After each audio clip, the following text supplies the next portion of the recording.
انسان اللہ تبارک و تعالیٰ کا بندہ ہے اور اس کا وجود، اس کا دل، اس کی روح، ہر چیز اللہ کے دست قدرت میں ہے۔ جس طرح یہ اپنی مرضی سے دنیا میں نہیں آیا، اللہ تعالیٰ کی مرضی سے آیا ہے، اسی طرح یہ نہیں ہو سکتا کہ جس طرح انسان چاہے اس طرح اس کے اوقات گزرے۔ محنت کرنا، کوشش کرنا، جد و جہد کرنا اس کی ذمہ داری ضرور ہے، لیکن ہوگا وہی جو رب چاہے گا۔ اللہ تبارک و تعالیٰ نے انسانی زندگی میں تمام موسم رکھے ہیں۔ بچپن کا موسم، جوانی کی بہار، بڑھاپے کے اوقات، اپنوں کا ملنا، اپنوں کا بچھڑنا، شادیوں کی خوشیاں اور جنازوں کے غم، یہ سارا کچھ انسانی زندگی کا حصہ ہے۔ لیکن انسان چونکہ طبعی طور پر کمزور ہوتا ہے، اپنے مزاج کے لحاظ سے بہت ساری جگہوں پہ اس میں ضعف پایا جاتا ہے، تو یہ کرتا یہ ہے کہ جس تسلی کے ساتھ خوشی کو قبول کرتا ہے، اسی طرح کھلے دل کے ساتھ غم کو قبول نہیں کرتا۔ من چاہی زندگی گزارنا چاہتا ہے، حالانکہ من چاہی زندگی تکلیف کا باعث ہوتی ہے، رب چاہی زندگی انسان کو سکون عطا کرتی ہے۔ اللہ تعالیٰ نے انسان کے ساتھ آزمائشیں رکھی ہیں۔ جس طرح اللہ تعالیٰ کی طرف سے ملنے والی نعمتوں کو قبول کرتا ہے، اسی طرح اس کی طرف سے آنے والی آزمائشوں کو بھی کھلے دل سے اسے قبول کرنا چاہیے۔ اور یہ بات درست ہے کہ وما اصابکم من مصیبت فبما کسبت ایدیکم، انسان پر کچھ مصیبتیں وہ آتی ہیں جو اس کے ہاتھوں کے کسب کی وجہ سے آتی ہیں۔ بہت ساری قوموں پر عذاب اس لیے آئے کہ انہوں نے بعض گناہ کیے تھے، لیکن یہ یاد رکھیے گا کہ عذاب ہمیشہ گناہوں کی وجہ سے نہیں آتے، تکلیفیں ہمیشہ گناہوں کی وجہ سے نہیں آتی۔ انسان دکھوں میں، مشکلات میں صرف اپنی غلطیوں کی وجہ سے نہیں الجھتا، بلکہ نبی پاک علیہ الصلاۃ والسلام نے فرمایا ہے اللہ تعالیٰ کسی بندے کو کوئی درجہ دینا چاہتا ہے، اس کے اعمال اس طرح کے نہیں ہوتے کہ اسے درجہ دیا جائے، اللہ اسے کسی مشکل میں ڈال کے اس کے درجے کو بلند فرما دیتا ہے۔ بلندی درجات کے لیے، قرب الہی کے لیے، اللہ تبارک و تعالیٰ کی بارگاہ کی معرفت کے لیے بھی مصائب آتے ہیں۔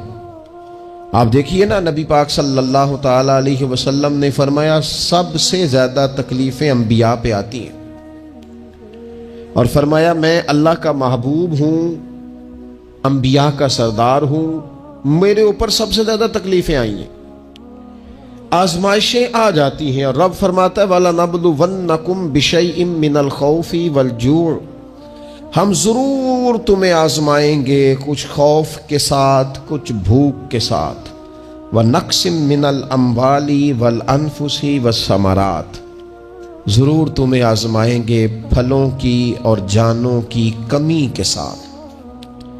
اگر تم اس میں ثابت قدم رہے، شکوے نہ کیے، اپنے رب کی رضا پہ تم راضی رہے، تو وَبَشِّرِ الصَّابِرِينَ، اے محبوب پھر جو میری رضا پہ صبر کریں انہیں میری جنت کی خوشخبری بھی عطا فرما دے۔ ہم تمہیں ضرور آزمائیں گے، خوف بھی، بھوک بھی، مالوں اور جانوں کی کمی بھی۔ مومن کی یہ شان ہوتی ہے کہ وہ کسی بھی موقع پر اپنے رب سے شکوہ نہیں کرتا، کسی بھی حال میں اپنے رب کی شکایت نہیں کرتا۔ نبی کریم علیہ الصلاۃ والسلام نے فرمایا اگر اللہ تعالیٰ کسی بندے کو بیمار کرے اور پھر اس بیماری پر وہ صبر کرے اور آنے والوں سے رب کا شکوہ نہ کرے، تو فرمایا اللہ تعالیٰ نے جو گوشت اسے دیا ہوتا ہے اس سے بہتر گوشت اللہ اسے عطا کر دیتا ہے۔ اگر اللہ تعالیٰ کی حکمت غالب ہو اور تقاضا اس بیماری میں اس بندے کے انتقال کے کر جانے کا ہو، تو فرمایا پھر اللہ تعالیٰ اسے شہادت کا درجہ عطا فرما دیتا ہے۔ آزمائشیں آ جاتی ہیں، انسان پر مصائب آ جاتے ہیں، دکھ آ جاتے ہیں، تکلیفوں کا سامنا بندے کو کرنا پڑ جاتا ہے۔ اب یہ کہ اس میں اپنے دل کو، اپنی روح کو قرار دیا جائے، اپنے آپ کو اللہ کی رضا پہ کھڑا کیا جائے اور ان حوادث کا مقابلہ کیا جائے، ان چیزوں کو دیکھا جائے اور یہ غور کیا جائے کہ میرا رب اگر اسی بات میں راضی ہے تو یقیناً اس میں اللہ کی کوئی خاص حکمت ہوگی۔ قحط حضرت عمر کے زمانے میں بھی آ گیا تھا، بڑی مشکلات کا سامنا کرنا پڑا۔ تو ان مصائب میں انسان کو تھوڑا سا پہلے تو ہمت کرنی ہے، پھر اس میں کرنے کا جو کام ہے وہ یہ ہے کہ سب سے پہلا کام تو یہ ہے کہ اپنے رب کی بارگاہ میں کھل کے دعا مانگی جائے، اللہ تبارک و تعالیٰ کے حضور التجائیں کی جائیں، دعائیں کی جائیں، رب کریم کو منایا جائے۔ حضرت عمر فاروق رضی اللہ تعالیٰ عنہ کے زمانے میں جب قحط آیا تھا تو حضرت عمر نبی پاک علیہ السلام کے چچا کو حضرت عباس رضی اللہ تعالیٰ عنہ کو لے کے میدان میں نکلے تھے، اور کیا خوبصورت لفظ انہوں نے ترتیب دیے تھے، عرض کرتے تھے مالک پہلے ہم تیری بارگاہ میں محبوب پاک کو لے کے آیا کرتے تھے، آج محبوب نے ظاہری وصال کیا ہے تو تیرے محبوب کے چچا کو لے کے آئے ہیں، تو اے اللہ تو مہربانی فرما اپنے محبوب کے چچا کا صدقہ ہمیں بارش عطا فرما۔ تو بس حضرت عمر نے وہ دعا مانگی، حضرت عباس کو وسیلہ بنایا تو اللہ نے بارش عطا فرما دی۔ اچھا پھر یہ دونوں چیزیں ہمیں حدیث صحیح میں ملتی ہیں۔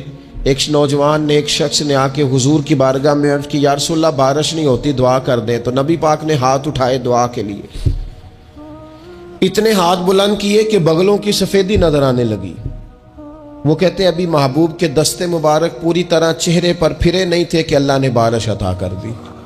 پھر پورا ہفتہ بارش ہوتی رہی تو لوگوں کو اب بارش کی کثرت کی وجہ سے بعض مسائل بننے لگے، تو وہ پھر حاضر ہوئے، عرض کی یا رسول اللہ دعا فرما دیں، اب تو کچھ مشکلات بڑھنے لگی ہیں۔ تو حضور نے پھر ہاتھ اٹھائے کہ اے اللہ اپنا فضل نصیب فرما، مہربانی فرما، کبھی بارش کی ضرورت ہوتی ہے اور کبھی بارشوں کا کثرت سے ہونا وہ تکلیف کا باعث ہو جاتا ہے بعض جگہوں پر۔ تو کہتے ہیں پھر حضور نے دعا فرمائی، ابھی چہرے پہ ہاتھ نہیں پھیرے تھے کہ مدینہ منورہ میں بارش ختم ہو گئی۔ تو سب سے پہلا اور ضروری کام ہمارا آج مزاج بن گیا ہے کہ ہم تبصرے کرتے ہیں، سیاست کرتے ہیں، اس پر بیٹھ کر اب ایک اور دور آ گیا ہے، ویڈیو بناتے ہیں، موبائل چلاتے ہیں، جو کہ بہت بڑا امتحان ہے ہمارے لیے کہ صرف 20 منٹ موبائل کو ہاتھ نہ لگائیں، بہت بڑا امتحان ہے۔ ہو سکتا ہے بہت سارے لوگ بڑی تکلیف میں آ جائیں کہ پورے 20 منٹ گزر گئے، اس پہ ویڈیو بنائیں گے، اس پہ کومنٹس کریں گے، اس پہ یہ کام ہم کرتے ہیں۔ حالانکہ اگر کوئی ایسی مشکل آ جائے تو شریعت نے ہمیں یہ سبق دیا کہ پہلے دعا، پہلے اللہ کی بارگاہ میں حاضری۔ اکبر الہ آبادی نے کہا تھا کہ مصیبت میں بھی اب یاد خدا ہم کو نہیں آتی، دعا منہ سے نہ نکلی، جیبوں سے عرضیاں ہی نکلی۔ ہم محکموں میں درخواستیں دیتے ہیں لیکن دعا کی طرف بڑھتے بڑا خوبصورت کام ہے۔ سب سے پہلے تو یہ کریں کہ وہ جو ہمارے بھائی تکلیف میں ہیں، مجبوری میں ہیں، ان کے لیے اپنے رب کی بارگاہ میں عرض کریں کہ مالک، قدرتوں کا مالک تو تو ہے، ہر چیز تو تیرے دستے کرم میں ہے، اور تو کریم اتنا ہے کہ بندوں پہ تو غضب نہیں زیادہ فرماتا، رحمت ہی زیادہ فرماتا ہے، اور تیری رحمت تیرے غضب پر غلبہ رکھتی ہے، اس لیے مالک تو کرم فرما، اور یہ جو لوگ ہیں تو انہیں اپنے فضل سے ہی آسانی عطا فرما تاکہ اس مشکل سے نکل آئیں۔ جن دنوں قحط آیا تھا نا مکہ مکرمہ مدینہ طیبہ میں حضرت عمر کے زمانے میں، تو حضرت عمر فاروق فرماتے ہیں میں نے بغیر گھی کے کبھی کھانا نہیں کھایا تھا، لیکن میں نے قسم اٹھا لی تھی کہ جب تک سب لوگوں کو راشن کھانا میسر نہیں آتا میں بھی گھی نہیں کھاؤں گا۔ یہ جو اضافی اخراجات ہیں، ایڈوانس گاڑیاں بک کرانا، نئے ماڈل کے موبائل خریدنا، یہ جو ہمارے صرف ناز نخرے ہیں، صرف ان کو تھوڑا سا کلوز کر لو۔ عجیب بات ہے نا، عجیب ظلم ہے نا کہ ایک بچہ رات کو اس لیے کھانا نہیں کھا رہا کہ اس کی مرضی کا پکا ہوا نہیں، اور ایک طرف میرے ہی وطن میں اس ویڈیو نے بھی میری چیخیں نکلوا دی جس میں ایک بیٹی، اور اس کی عمر بھی بالکل اتنی ہے جتنی میری بیٹی کی عمر ہے، اس سے وہ صحافی پوچھتا ہے، پاؤں اس کے ننگے ہیں اور پاؤں پہ کیڑے چڑھ رہے ہیں، تو اس سے پوچھتا ہے پتر کیا چاہیے؟ وہ کہتی ہے صرف روٹی کھانی ہے، کوئی مطالبہ نہیں، کوئی مطالبہ نہیں، روٹی دا دکھ نہ پوچھو، یہ روٹی بندہ کھا جاندی جی، روٹی بندہ کھا جاتی۔ اللہ کریم نے فرمایا وَتَعَاوَنُوا عَلَى الْبِرِّ وَالتَّقْوَى، جب تقوی اور پرہیزگاری کا معاملہ ہو تو ایک دوسرے کے ساتھ تعاون کرو، ایک دوسرے کے ساتھ تعاون کرو، ایک دوسرے کا آگے بڑھ کے بازو تھامو، خیر کے کاموں میں ایک دوسرے کی مدد کرو، آگے نکلو۔ ہو جاتا ہے کبھی کبھی ایسا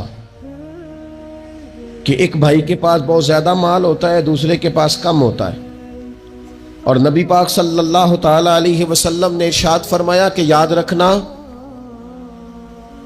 اللہ تبارک و تعالی اتنی دیر تک تمہاری مدد کرتا ہے جب تک تم اپنے بھائی کی مدد کرتے رہتے ہو، اللہ تمہارا مددگار رہتا ہے۔ اور یہ جو مسلمان ہوتے ہیں، مومن، کلمہ پڑھنے والے، ان کے بارے میں میرے نبی پاک علیہ الصلوۃ والسلام نے فرمایا کہ یہ ایک جسم کی مانند ہے، ایک جسم کی طرح ہے۔ مومن ایک جسم کی طرح ہے، جس طرح یہ پورا جسم ہوتا ہے۔ اور حضور نے مثال دے کے بات سمجھائی، فرمایا جسم کا ایک حصہ تکلیف میں ہونا تو سارا جسم اس کا کرب محسوس کرتا ہے، یعنی درد صرف دانت میں ہے لیکن روٹی کھانے کو دل نہیں کرتا، کسی سے بات کرنے کو دل نہیں کرتا، اٹھ کے باہر جانے کو طبیعت نہیں چاہتی، پورا وجود اس کا کرب، اس کی تکلیف محسوس کرتا ہے۔ فرمایا جس طرح ایک جسم کے ایک حصے کو تکلیف ہو، آپ مجھے بتائیے نا، آپ کے دانت میں تکلیف ہے تو کیا کبھی آپ کے دماغ نے کہا ہے کہ ڈاکٹر کے پاس نہیں جانا؟ پیروں نے کہا ہے میں نے نہیں چل کے جانا، یہ تو مسئلہ صرف اور صرف دانت کا ہے، دانت جانے، اس کا کام جانے؟ ایسا ہوتا نہیں۔ دانت میں تکلیف ہوتی ہے تو ذہن منصوبہ بندی کرتا ہے، وہ کہتا ہے یار یہ پتہ کرو دانت کا ڈاکٹر کہاں بیٹھتا ہے، پھر آپ کی زبان ہلتی ہے، معلومات کرتی ہے، پھر آپ کے پیر چل کے وہاں جاتے، اور پھر آپ اپنے دل سے ما فی ضمیر وہاں بیان کرتے، پھر آپ اپنا کمایا ہوا سرمایہ خرچ کرتے ہیں۔ بھئی ایک دانت کو تکلیف ہے تو رہنے دو، سارے جسم کو کام میں کیوں لگایا ہے؟ تو معنی یہ ہے کہ جب جسم کا ایک حصہ تکلیف میں ہو، باقی سارے سپورٹ کرتے ہیں تاکہ وہ ٹھیک ہو جائے۔ تو حضور نے فرمایا میرے سارے مومن ایک جسم کی طرح ہیں۔ سارے مکے سے ہجرت کر کے مدینے آئے، گھر بار پیچھے رہ گئے، جائیدادیں پیچھے رہ گئیں، کاروبار پیچھے رہ گئے، حضور نے فرمایا تم بھائی ہو۔ لیکن وہ صحابہ تھے نا، انہوں نے بھائی بھائی اپنے آپ کو صرف تقریروں میں نہیں سمجھا تھا، انہوں نے اپنے آپ کو بھائی بھائی صرف محفلوں کے نعروں میں نہیں سمجھا تھا، انہوں نے اپنے آپ کو بھائی بھائی صرف ادیب شاعر کی شاعری میں نہیں سمجھا تھا، وہ من سے ان کی آوازیں آتی تھی ہم سچ مچ کے بھائی ہیں، انہوں نے طے کر لیا تھا کہ ہم بھائی ہیں۔ لہذا جب حضور نے کہا نا آپ تمہارے بھائی وہاں سے ہجرت کر کے آئے ہیں تو ان کی مدد کرو، تو پھر انہوں نے صحیح والا بھائی سمجھا، دھاگا رکھ کے اپنا گھر تقسیم کر کے آدھا اپنے بھائی کو دیا، کاروبار بانٹ کے اپنے بھائی کو دیا، جس کے پاس 4 اونٹ تھے اس نے 2 اپنے بھائی کو دے دیے، چلتے کاروباروں میں بھائیوں کو شریک بنا لیا۔ انہوں نے انہیں اس طرح کر کے رکھا کہ پھر وہ جو مہاجر تھے وہ مہاجر رہے ہی نہیں، انہیں یوں لگا کہ ہم تو ایک گھر سے اپنے دوسرے گھر میں شفٹ ہوئے، انہیں کسی جگہ بھی کوئی تکلیف نہیں آئی۔ لیکن امیر آدمی غریب کو بھائی سمجھنے کو تیار ہوتا نہیں، تگڑا بندہ چھوٹے کے قریب جانے کے لیے راضی ہوتا نہیں، جب تک وہ خاص ذہن نہ بنے جو ذہن ہمیں رسول پاک صلی اللہ علیہ وسلم نے عطا کیا، اتنی دیر تک انسان اس مقام تک پہنچ نہیں سکتا جہاں وہ اپنے بھائی کے لیے خیر کا معاملہ کرے۔ تو ایک تو یہ کہ ہمیں آگے بڑھنا چاہیے، ان لوگوں کو اپنا بھائی جاننا چاہیے۔ چوتھی بات، اسلام کے اندر نا ہر ذی روح کے ساتھ نیکی کرنے کا اجر ہے، ہر تر جگر والے کے ساتھ نیکی کرنے کا ثواب ہے اسلام کے اندر. جو تر جگر رکھتا ہے، جس کے وجود میں روح ہے، اس سے نیکی کریں، اجر ملے گا. صحیح حدیث میں موجود ہے نا.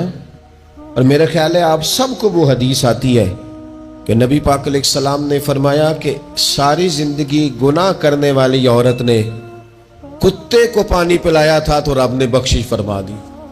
کتا حلال جانور بھی نہیں، کتے کو پانی پلایا، ساری زندگی کے گناہ تھے، اللہ نے معاف کر دیا.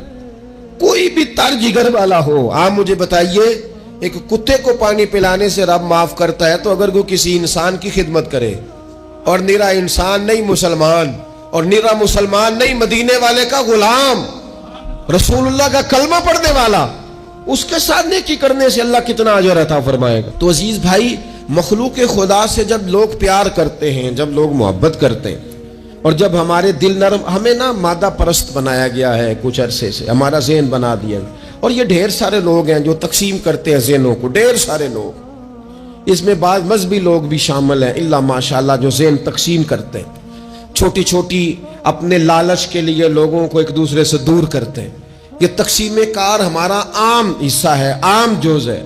یاد رکھنا، جب قومیں مادہ پرست ہو جاتی ہیں نا، جب وہ ہر چیز کو پیسے میں تولتی ہیں اور پہلے اپنا نفع دیکھتی ہیں، پھر وہ معاشرہ انسانوں کا معاشرہ نہیں رہتا، وہ تاجروں کا معاشرہ ہوتا ہے. وہاں ہر چیز سیل ہوتی ہے، بیچی جاتی ہے. دوستو، قلبی طور پر جب دلوں میں گنجائش ہوتی ہے، جب ہمارے دلوں میں وسعت ہوتی ہے، جب ہمیں پیار کرنا آتا ہے، 2 آدمیوں کا کھانا 3 آدمی کھا سکتے ہیں. شرط یہ ہے کہ وہ تیسرے کو بٹھانے کی وسعت رکھتے ہوں. 4 آدمیوں کا کھانا 5 آدمی کھا سکتے ہیں. شرط یہ ہے کہ ان کے دلوں میں گنجائش موجود ہو. یاد رکھنا، ایک چھت کے نیچے ایک ہی گھر کے اندر 4-5 خاندان گزارا کر سکتے ہیں. شرط یہ ہے کہ ان کے دلوں میں گنجائش موجود ہو. شرط یہ ہے کہ وہ قلبی کیفیات وہی رکھتے. لیکن ہمیں نا کچھ مست سا کر دیا گیا ہے اپنی اپنی دنیا داری میں، کچھ محو سے ہیں، کچھ اس طرح کا ماحول بنا دیا گیا. مجھے کیا لینے دیں مجھے. مذہبی لوگ بھی اتنے لاکھ کی محفل نعت، اتنے لاکھ کا عرس، اتنے لاکھ کی فلانی شے. او خدا کے بندو، کچھ دیر کے لیے چھوڑ لو، کچھ دیر کے لیے مہربانی کر لو، اور دیکھو تو صحیح ضرورت کس چیز کی زیادہ ہے. چلو کوئی تو گنجائش پیدا کرو زندگی میں، کہیں کسی ایک چیز کو روک لو. مستحب کا اور واجب کا فرق ہی نہیں سمجھتے. اقبال کہنے لگے، یہ کسی شوخ نے لکھ دیا یہ جملہ محراب مسجد پر کہ یہ ناداں گر پڑے سجدے میں جب وقت قیام آیا. وقت تو قیام کا تھا، تم سجدوں میں ہو. اٹھنے کا ٹائم تھا، لوگوں کی مدد کرنے کا وقت تھا، اور تم ابھی بھی اپنے ختمات شریف میں الجھے ہوئے ہو. کل 10واں چہلم مستحب ہے، 2 آدمی بیٹھ کے ختم دلا لیں، ہو جاتا ہے. یہ باقی کا لاکھوں روپے کا مال ان جگہوں پہ پہنچایا جائے جہاں ضرورت ہے. محفل نعت آپ کے محلے کا نوجوان بھی نعت پڑھ سکتا ہے، مقامی خطیب کو بھی تقریر آتی ہے، ہر جمعے کرتا ہے، اور بڑے کام ہے کرنے والے. لیکن وہ بس ٹھیک ہے، ہم جہاں لگ گئے وہاں سے ہلنے کو تیار ہی نہیں. ایک مخصوص سا مزاج بنا لیا، اس سے باہر آنا ہی نہیں چاہتے، پسند ہی نہیں کرتے. تو اپنی زندگی کے اندر وسعت پیدا کریں، اپنے دل میں وسعت پیدا کریں. یاد رکھیں، جب بندہ کسی کے بچوں کا سوچتا ہے تو اللہ اس کے بچوں پر فضل فرماتا ہے. جب انسان کسی کا گھر آباد کرتا ہے، رب اس کا گھر آباد کرتا ہے. حضرت ابوبکر صدیق فرمایا کرتے تھے، تو اللہ کے دین کی خدمت میں لگ جا، تیرا ذاتی کوئی کام رب رکنے نہیں دے گا، وہ سارے تیرے کام ہوتے رہیں. ہم کیا سمجھتے ہیں کہ تگڑی تقریروں سے لوگوں کو قریب کر لیں گے؟ کہ ہم کیا سمجھتے ہیں کہ بڑے بڑے پوسٹر لگائیں گے محفلوں کے تو لوگوں کو؟ ہم کیا سمجھتے ہیں حساب صرف نمازوں کا ہونا ہے؟ ہم کیا سمجھتے ہیں کہ حساب صرف ہم سے سجدوں کے بارے میں پوچھا جائے گا؟ یہ بھی سوال ہوگا. یہ بھی صحیح بخاری مسلم میں موجود ہے، صحیح حدیث میں موجود ہے کہ رب فرمائے گا، او بندے میں بھوکا تھا تو نے مجھے روٹی نہیں کھلائی، میں پیاسا تھا تو نے پانی نہیں پلایا،